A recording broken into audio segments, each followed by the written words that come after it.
Hello followers and friends! Ang isi-share ko sa inyo ay tungkol sa pananagutan ng isang security guard na nagpakilalang pulis para makalibre ng pamasahe sa bus. Without further ado, let's go! Hello mga idol at followers, ito na naman ang inyong kaibigan si Nonoy na nagsasabi, sana nasa mabuti kayong kalagayan sa lahat na oras, at sana papanuurin nyo ang bidyong ito hanggang sa dulo dahil, for today's video ang isi-share ko po sa inyo ay tungkol sa pananagutan ng gwardya na nagpakilalang pulis para makalibre ng pamasahe sa bus. Ang ginawa ng gwardya ay bawal, ito ay isang paglabag sa batas. Ang pagpakilala bilang pulis, sundalo o NBI para makapanglamang sa kapwa ay usurpation of authority na may parusang hanggang 6 years na pagkakulong at maaari ka pang matanggalan ng security license upon conviction.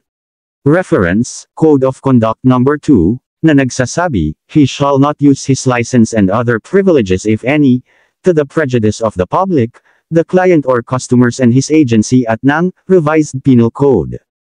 Article 177, Usurpation of Authority or Official Functions. Any person who shall knowingly and falsely represent himself to be an officer, agent or representative of any department or agency of the Philippine government or of any foreign government, or who, under pretense of official position, shall perform any act pertaining to any person in authority or public officer of the Philippine government or any foreign government, or any agency thereof, without being lawfully entitled to do so, shall suffer the penalty of prison correctional in its minimum and medium periods. Lesson learned, maging professional, observe ethical standard ng pagiging gwardya at wag na tayong manlamang pa sa kapwa, lumaban ng patas.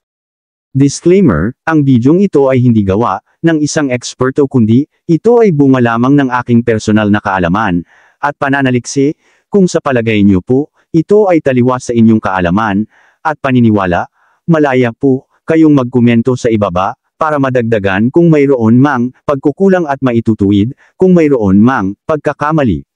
This is for sharing and interaction purposes only. Kung kayo po ay bago pa lamang sa aking profile, page o channel, kung maaari lang po sana, huwag kalimutang mag-like, follow, share, subscribe, at pindutin ang notification bell para kayo ay ma-notify at updated sa aking mga bagong video. Ito ang inyong lingkod, si Nonoy, na nagsasabi, maraming salamat po.